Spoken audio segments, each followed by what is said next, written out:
Eu já expliquei aqui que os salmos, eles são inspirações dadas na presença de Deus. Davi, ele vai falar com Deus de forma cantada. Ele vai cantar para Deus as suas orações e ele chama um músico para acompanhá-lo. A função do músico é ajudá-lo na inspiração, ajudá-lo na emoção e ajudá-lo a, digamos assim, entre aspas, a empurrar a sua oração para o céu, levantar a sua oração diante de Deus. Por isso que os Salmos é um livro de cânticos, de música, de canções. As poesias, as profecias, as afirmações que são dadas a Davi, as revelações que são dadas para todos os salmistas, são acompanhadas sempre de uma canção musical, sempre acompanhada de música que possa se harmonizar com o salmo, com o espírito do salmista, com o espírito do orador. E o capítulo 9, da qual nós estamos agora para ler, é um mestre de canto que toca oboé e harpa, é chamado para acompanhar Davi. Davi aqui já está com um tempo de caminhada com Deus. Alguns historiadores e teólogos afirmam que esse salmo ele celebra algumas das vitórias de Davi, inclusive aquela que ele teve sobre Golias, aquele gigante de 2,5 metros de altura, 3 metros de altura, e que foi um dos maiores e mais conhecidos personagens da história de Davi, porque Davi foi lançado ao palco público, do conhecimento público da nação de Israel, por causa desse enfrentamento que ele teve com Golias. E agora o salmista Davi já faz um bom tempo de caminhada com Deus e ele já tem algumas experiências na sua história, na sua vida, da qual ele vê a mão de Deus operando a seu favor e revelando-se a ele, porque uma das questões maravilhosas dos Salmos é que Deus se revela, o caráter de Deus, a pessoa de Deus é revelada aos salmistas. Então ele começa o capítulo 9 e capítulo 10 parece que fazem parte de um mesmo conjunto de música, uma mesma canção, uma mesma música. Capítulo 9, capítulo 10, inclusive nas Bíblias mais antigas, são divididas pelas letras do alfabeto hebraico. Esse salmo e essas ações de graças. O salmista Davi está agradecendo. Ele está profetizando e declarando algumas realidades acerca do Deus que ele conhece. Então o Salmo capítulo 9, verso 1 diz assim: Louvar-te-ei, Senhor, de todo o meu coração. O coração todo, não pode ser 50%. Não pode ser 50% de maldição e 50% de louvor. Não pode ser 50% de ingratidão, de reclamação e 50% de agradecimento e celebração. É todo, 100% um coração louvando, agradecendo e celebrando a Deus. Alegrar-me-ei e exultarei em ti, ao teu nome, ó Altíssimo, eu cantarei louvores.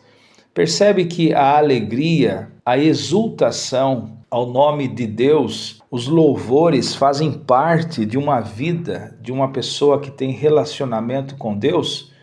Alegrar-me-ei, exultarei em ti, ao teu nome, ó Altíssimo. Eu cantarei louvores, louvores a ti, ó Deus. Davi, ele só tem um objetivo, ele só tem uma pessoa a quem ele vai louvar, a quem ele vai celebrar, vai se alegrar e exultar. O Altíssimo, aquele que está no alto, Altíssimo, está acima de todos os poderes e todas as criaturas feitas que estão abaixo dele, não recebem louvor. quem recebe o louvor é só o Altíssimo, que está lá na última posição. Acima dele não há mais ninguém. Ele é o último, Altíssimo. Pois ao retrocederem os meus inimigos, tropeçam e somem da tua presença. Porque tu sustentas o meu direito e a minha causa. No trono te assentas e julgas retamente. Esse é o Deus de Davi, esse é o Deus a quem nós estamos celebrando, falando, é do nome desse Deus. Não há nenhum outro Deus. Esse é o Deus verdadeiro, aquele que nos sustenta e julga a nossa causa e o nosso direito. Ele está assentado no trono do universo. Verso 5: repreendes as nações. As nações nos dias de Davi eram cidades-estados, eram cidades muradas. Então as nações eram povos, tribos, eram pessoas que cercavam Israel. Até os dias de hoje, você pode ver ali na Palestina, no Oriente Médio, aquelas nações, a Síria de um lado, a Líbia do outro, o Egito abaixo, a Transjordânia ali no Oriente, o Iraque mais acima, o Irã. Então as nações, e nos dias de Davi, eram cidades próximas de Israel. Ele diz assim: repreende as nações que adoram ídolos de pedra, de pau, de ouro, de prata, as nações que adoram e servem a deuses que não existem, são deuses criados à imaginação e à fantasia de seus donos, de seus líderes, de seus reis. Quanto aos inimigos, estão consumados, são ruínas perpétuas. Arraste as suas cidades, até a sua memória pereceu. Davi está falando já de um momento em que ele obteve experiência ao estar com Deus. Davi começou invocando a Deus naquela luta com Golias, aquele gigante, aquele Nefilim, filho de Nefilim, Golias. E a partir dali ele teve muitas e muitas conquistas, muitas batalhas, muitas guerras. Então ele já é um homem que tem uma certa experiência e ele percebe no seu passado e consegue enxergar no seu passado, nas vitórias que ele teve, a mão de Deus. No verso 7, o Senhor permanece no seu trono eternamente. Deus está sentado no trono que erigiu para julgar. Eu acredito que Davi, quando via um rei, naquela época os reis, existiam os reis, sentados em seus tronos de ouro, de pedras preciosas, que eram feitos para os reis sentarem.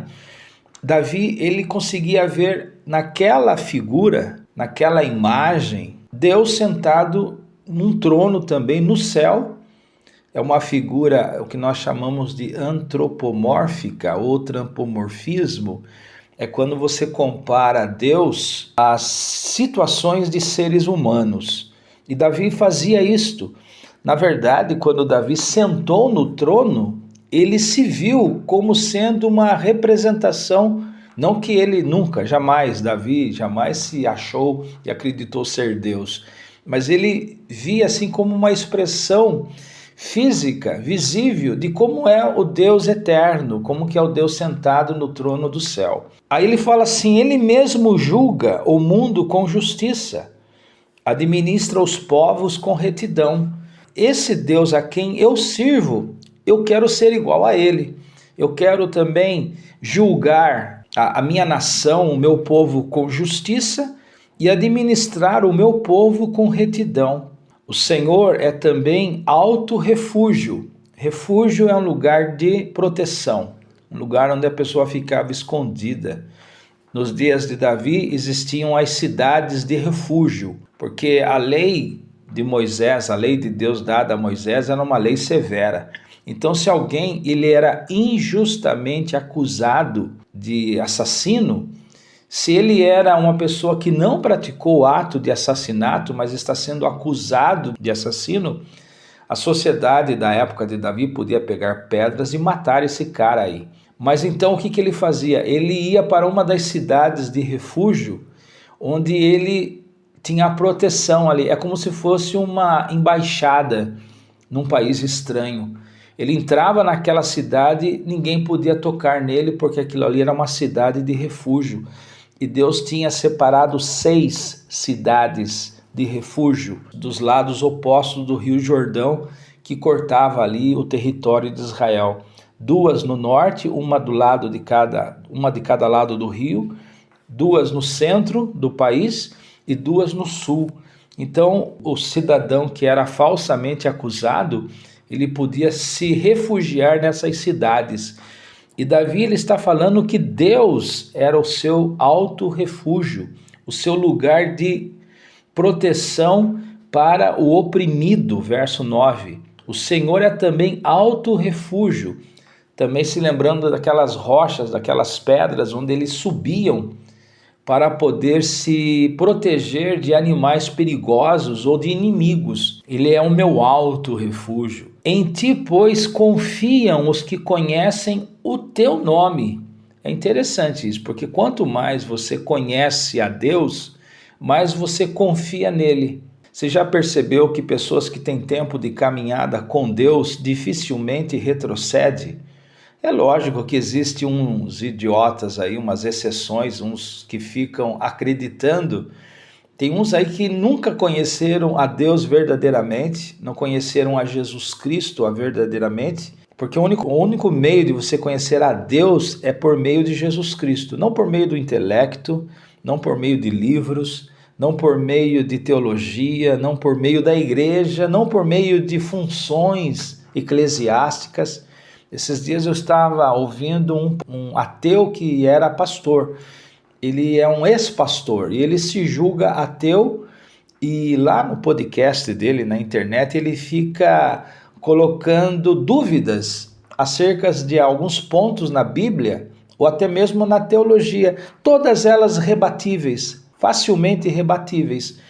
Mas esta é uma geração que pouco conhece a Bíblia e pouco conhece a Deus.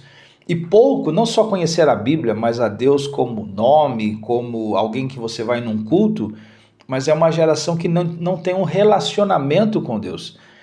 Porque você só conhece uma pessoa quando você tem um relacionamento direto com ela, não o que você lê acerca dela, ou não porque você vai num ambiente onde todas as pessoas falam dessa pessoa. Mas para você conhecer verdadeiramente uma pessoa, você tem que ter um relacionamento com ela, um relacionamento espiritual. Isso só é possível através de Jesus Cristo, através do Evangelho e através da oração, através do conhecimento, um conhecimento experimental, uma experiência com Deus, através do Espírito Santo, que antigamente, na década de 80, nós falávamos sobre ser cheios do Espírito Santo. Ser cheios do Espírito Santo era ter um relacionamento com Deus, conhecer a Deus.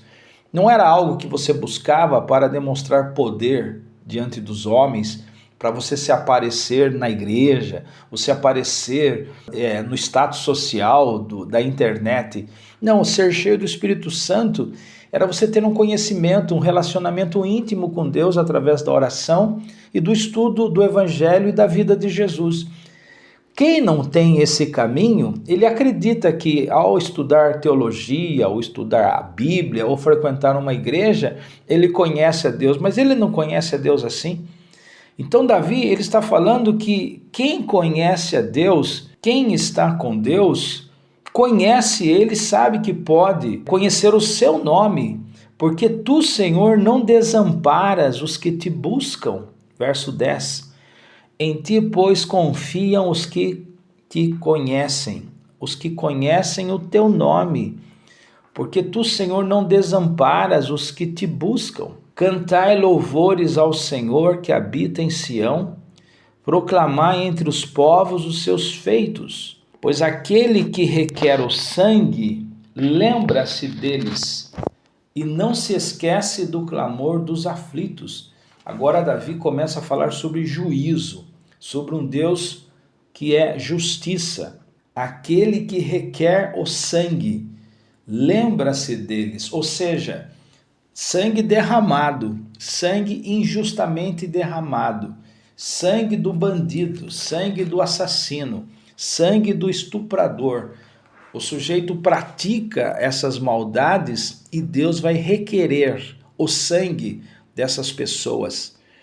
Compadece-te de mim, Senhor. Verso 13. Vê a que sofrimentos me reduziram os que me odeiam. Tu que me levantas das portas da morte. Como eu disse, Davi está se lembrando e já tem assim experiência de andar com Deus, e ele viveu essas situações de sofrimentos, de pessoas que humilharam e reduziram ele na humilhação e que odiavam ele. Ele diz: tu me levantas das portas da morte, para que as portas da filha de Sião, a filha de Sião é Jerusalém, a cidade de Jerusalém, eu proclame todos os teus favores, os teus louvores, e me regozije na tua salvação. Ele está dizendo que ao entrar pelas portas da cidade de Jerusalém, que é a filha de Sião, ele grite, ele proclame, ele cante, ele fale alto dos louvores do Senhor e se alegre na salvação, no livramento que Deus deu a ele das mortes que lhe foram. Ele foi ameaçado em ser assassinado em campo de guerra. Afundam-se as nações. Na cova que fizeram, no laço que esconderam, prendeu-se-lhe os pés. Ou seja, Deus usa a própria maldade dos maldosos para trazer um fim ruim, mal a eles. É um ciclo. Você faz o mal, aí Deus vai usar o mal que você fez contra você mesmo. É o que ele está dizendo aqui. Fique preso os seus pés. Prendeu-se-lhe o pé. Ficou preso o pé, como ele colocou uma armadilha na floresta para pegar o animal. Na maldade, estou usando uma linguagem metafórica, o cara arma uma armadilha, ele esconde esta armadilha e aí ele vai fazer alguma coisa esperando que caia na armadilha aquele animal, aquele ser que ele quer pegar, quer apanhar. Só que ele esquece onde ele colocou a armadilha e ele mesmo pisa na armadilha e o seu pé fica preso. É isso que Davi está dizendo que Deus faz com pessoas maldosas, com pessoas cruéis. Faz-se conhecido o Senhor pelo juízo que executa. Enlaçado está o ímpio nas obras de suas próprias mãos. A linguagem é a mesma. Ele montou um laço para pegar alguém, mas ele vai, ele mesmo, sem perceber, por descuido, por desatenção, ou porque esqueceu, ele mesmo prende-se àquele laço que ele armou. Os perversos, agora ele vai mais longe, Davi fala assim: os perversos serão lançados no inferno, e todas as nações que se esquecem de Deus. Duas coisas me chamam a atenção aqui, essa expressão lançados no inferno, no mundo dos mortos para ser punido, era isso que significava nos dias de Davi. Não o inferno de fogo que nós imaginamos, que foi assim um conceito dado pelo cristianismo católico medieval, e nas palavras de Jesus foi usado como linguagem metafórica ali do Vale de Ginom, onde os lixos eram queimados e havia vermes e havia animais que eram jogados naquele vale e era colocado fogo naquele vale, e aquele vale ficava o tempo todo pegando fogo para que não contaminasse a cidade de Jerusalém, o Vale de Inom, o Vale dos Filhos de Inom, ou Ginom. Enfim, não vou entrar em detalhes agora, mas ele está usando a expressão do inferno do mundo antigo, que era um lugar onde as pessoas ficavam presas depois da morte, suas almas ficaram presas e elas eram punidas pela malignidade, pela injustiça, pela maldade que elas praticaram. Havia esse conceito, havia essa noção de punição. Mas Davi aqui ele fala que Deus é que vai jogar essas pessoas no inferno. O inferno não é um casuísmo. O inferno não existe do nada. Ele existe como punição. ele é um objeto, ele é um instrumento de punição, de justiça. Se eu não acreditar no inferno, eu não posso acreditar num Deus justo, porque a injustiça tem que ser julgada. Se o juiz é justo, ele abençoa o justo e ele pune o injusto. O amor, a justiça faz parte do caráter amoroso de Deus. Por quê? Porque eu só defendo o que é bom se eu detestar o que é ruim. Eu só vou poder ser justo se eu louvar, se eu abençoar aquele que pratica o bem e punir aquele que pratica o mal. Existe um senso de justiça no caráter de Deus que é puro, que é santo. Não tem cinza, não tem ambiente cinza na justiça de Deus. E quando Deus vai exercer justiça, ou ele exerce justiça, ele faz com santidade, ele faz com espírito de amor, sem enganar ninguém, sem ser de forma manipulada por ninguém. Deus não recebe suborno como os juízes da terra. E nós, como brasileiros, sabemos muito bem do que se trata suborno. Aqueles milhões e milhões de dólares que passam por debaixo do pano, ninguém vê, ninguém sabe. Aqueles acordos que são feitos na penumbra da escuridão da noite entre os poderosos da terra para subornar juízes. Deus não é assim. Davi fala que os perversos serão lançados no inferno, e todas as nações que se esquecem desse Deus justo, esquece que há um Deus justo, esquece que no final da vida, ao passar pelo rio da vida, da morte, ele vai encontrar com esse Deus. Se eu não acreditar nisso, então a minha fé é vã. Eu não acredito num Deus bonachão. Eu não acredito num Deus imagem do Papai Noel. Davi também não acreditava. Davi acreditava num Deus que pune os perversos e os lança no inferno. É verdade que o inferno a gente não sabe realmente o que é inferno e nem quero saber. Agora, os que já estão lá ou que passaram por ele sabem muito. Só que eles não voltaram para nos contar como que é. Mas Jesus disse que existe um inferno, existe um vale de Ginom, metaforicamente falando, porque não é igual ao vale de Ginom, mas Deus usou a imagem do vale de Ginom para mostrar que existe uma punição, existe um lugar onde, Jesus diz ali, onde a traça, onde o verme não morre e o fogo nunca se apaga.